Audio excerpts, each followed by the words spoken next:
Multiplicative inverse.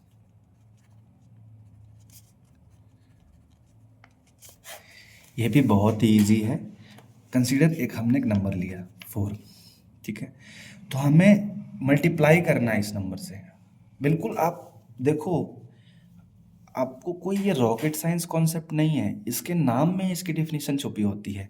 Additive में हमें add करना था, तो मल्टीप्लिकेटिव इनवर्स निकालने के लिए हमें मल्टीप्लाई करना पड़ेगा। तो हम 4 में ऐसा क्या मल्टीप्लाई करेंगे कि हमारा रिजल्ट 1 आए। तो कोई बता देगा 1/4, 5 में 1/5। तो मल्टीप्लिकेटिव इनवर्स अगर आपसे कोई 9 का पूछे तो क्या बोलोगे? 1/9।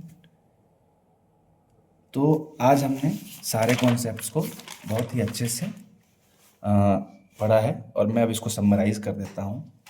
ये हमने आज से सीरीज़ चालू करा है, foundation series for JEE mains and advance. इसमें हम बहुत बेसिक से और बहुत रॉक सॉलिड प्रिपरेशन करेंगे। इसमें कोई भी कॉन्सेप्ट अनटच्ड नहीं होगा, आपके सारे कॉन्सेप्ट्स कवर होंगे in such a manner which has been never done before on YouTube. ठीक है, ये सीरीज़ बिल्कुल फ्री होगा। सबसे पहला आता है हमारा नंबर सिस्टम। तो आप बताओ नंबर सिस्टम क्या है? System means collection, system means everything. अगर आपसे कोई बोलता है म्यूजिक सिस्टम, तो आप बोलते हो कि amplifier, mic, wire and everything. तो नंबर सिस्टम में क्या करेंगे, हम सिस्टम ऑफ नंबर्स लेंगे।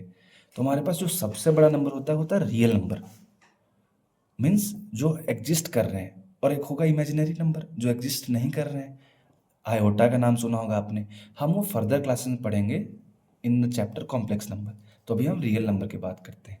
तो रियल नंबर क्या होगा? ऐसे नंबर हम जिनको नंबर लाइन पे रिप्रेजेंट करेंगे। नंबर लाइन क्या है? जिस पे हम नंबर रिप्रेजेंट करेंगे। अब आप बताओ, आपकी जितनी क्षमता है, कहाँ तक क्षमता है? एक तो इन्फिनिटी तक, एक माइनस इन्फिनिटी तक। हमें पता नहीं इन्फिनिटी के बियॉन्ड क्या है, तो हमारी maximum value plus infinity, minimum value minus infinity. तो इनके बीच में जो भी नंबर आएंगे वो हमारे रियल नंबर हो जाएंगे, उनको हम आर से रिप्रेजेंट करेंगे। ठीक है, चलो, बीच में जीरो हो जाएगा एज अ मिडिल नंबर। ठीक है, मतलब मेडिएटर।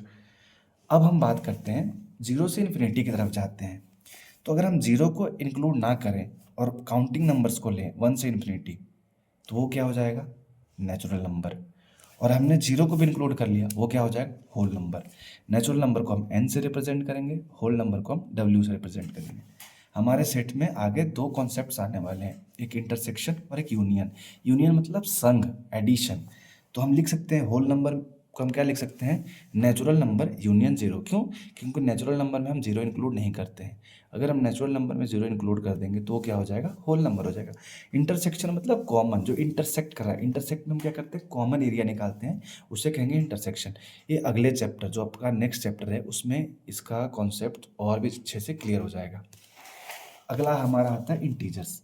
तो इंटीजर्स क्या है? कुछ भी नहीं है, ये जो पूरा रियल नंबर है, ठीक है, +1 -1 +2 -2, ठीक है, ये सारे क्या हैं? आपके इंटीजर्स हैं। याद रखना, पॉइंट वाले इंटीजर्स नहीं हैं, ठीक है, जो नॉन पॉइंट हैं, जो काउंटिंग नंबर्स हैं आपके। हमने अभी प्लस की बात करा नेचुरल नंबर में, होल नंबर में। अब हम क्या करेंगे? माइनस वाले स्लैब में जाएंगे, तो सारे क्या हो जाएंगे? इंटीजर्स हो जाएंगे। तो इसके दो टाइप होंगे, एक पॉजिटिव इंटीजर, एक नेगेटिव इंटीजर। इंटीजर्स को हम जेड से रिप्रेजेंट करेंगे। उसके बाद हमारा कॉन्सेप्ट आता है रेशनल नंबर का। ठीक है, तो रेशनल नंबर में क्या है कि any number of the form p/q where q is not equal to zero. भाई, अब हम q not equal to zero क्यों रखते हैं? अगर एक बात बताओ, अगर हमने जीरो डिनोमिनेटर में रखा तो उसकी वैल्यू अनडिफाइन हो जाएगी। तो जब अनडिफाइन हो जाएगी तो हमारे रियल नंबर के कैटेगरी में तो ला ही नहीं करेगी। तो हमें कुछ ऐसा नंबर रखना होगा जिससे हमारा जो रिजल्ट हो वो डिफाइंड हो। तो हम जीरो को छोड़ के बाकी कोई भी नंबर रख सकते हैं। अब आपके सामने 1/2, 2/3, 22/7 कुछ भी आ जाए तो आप सीधे कहोगे हाँ भाई ये तो रेशनल नंबर है। लेकिन अगर हमारे पास कुछ ऐसा आ जाए 0.6768, तो इसमें हमें डाउट होगा ना? बिल्कुल होगा। तो अब हम इसको फर्दर कैटेगराइज करेंगे। एक तो हो जाएगा जो ख़त्म हो जाएगा, तो उसको कहेंगे टर्मिनेटिंग डेसिमल। टर्मिनेटिंग डेसिमल का बिल्कुल सिंपल सा कॉन्सेप्ट है, जितने पॉइंट के बाद डिजिट्स हैं उसको हटाओ और नीचे 1 के बाद उतने जीरो लगा के सिंप्लीफाई कर दो, तो हमारा p/q के फॉर्म में आ जाएगा और q not equal to zero. तो हम बिल्कुल आंख बंद करके कहेंगे कि वो तो रेशनल नंबर है। लेकिन दो डेसिमल और भी हैं, एक रिपीटिंग और एक नॉन रिपीटिंग। ठीक है, तो जो रिपीटिंग डेसिमल है वो हमने आपको निकाल दिया है। कैसे निकालते हैं देखो, ठीक है। हम ऐसे निकालेंगे, रिपीटिंग डेसिमल हमेशा आपके PYQ फॉर्म में आएंगे, टर्मिनेटिंग तो आएंगे ही और रिपीटिंग भी आएंगे, लेकिन उनका क्या, जो नॉन रिपीटिंग है और नॉन टर्मिनेटिंग है, they will always be irrational number, ठीक है। फिर मैंने आपको दो इंपॉर्टेंट नोट्स बताए जो आपके MCQ में आ सकते हैं कि बिटवीन टू रेशनल नंबर कितने इरेशनल नंबर हो सकते हैं। हमेशा याद रखना, between two rational number infinite irrational number हो सकते हैं। अब आप बोलोगे सर आपने तो बता दिया, कैसे, चलो देखते हैं।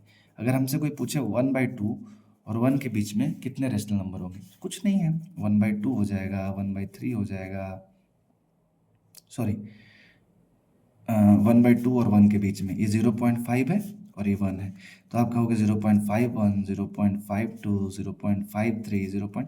ऐसे 100। तो ऐसे ही हम इरेशनल नंबर केस में निकालेंगे, तो दो इरेशनल नंबर के बीच में भी इनफाइनाइट इरेशनल नंबर होंगे। फिर हमने पढ़ा प्राइम नंबर। प्राइम नंबर किसको कहते हैं, ऐसे नंबर जिनके दो फैक्टर हो। अब हमने आपको बताया फैक्टर क्या होता है, जो उसको पूरा डिवाइड करता है। पूरा डिवाइड मतलब रिमाइंडर 0। क्या 5 का फैक्टर 2 हो सकता है क्या, बिल्कुल नहीं, बिल्कुल भी नहीं होगा। क्यों, क्योंकि अगर हम इसको डिवाइड करते हैं तो 1 हमारा रिमाइंडर है, तो ये तो होगा ही नहीं। बता दूं बच्चों, अगर 1 रिमाइंडर है तो ये इसका फैक्टर होगा ही नहीं, ठीक है। इसको कहते हैं डिवीज़र, इसको कहते हैं डिविडेंड, इसे कहते हैं कोसेंट और इसे कहते हैं रिमाइंडर मैथमेटिक्स में, ठीक है। फिर हमने बात करा कोप्राइम नंबर का। कोप्राइम नंबर दो ऐसे नंबर का कलेक्शन है जिनका HCF 1 होता है। HCF मतलब हाईएस्ट कॉमन फैक्टर, वो भी हमने निकाला। अगर आपके पास 7 और 13 है तो 7 के फैक्टर्स क्या हो जाएंगे, 1 × 7, 13 के क्या हो जाएंगे, 1 × 13। तो इनके कॉमन फैक्टर क्या है, 1, तो इनका HCF 1, तो क्या है वो कोप्राइम नंबर है। जी हाँ बिल्कुल, ये कोप्राइम नंबर है। एक मैंने आपको इसमें एक बहुत अच्छी चीज़ बताई कि हमारे पास 2 एक ऐसा नंबर है जो ओनली इवन प्राइम नंबर है, ठीक है। इसके बाद हमारे बाकी जितने भी प्राइम नंबर हैं ऑड है।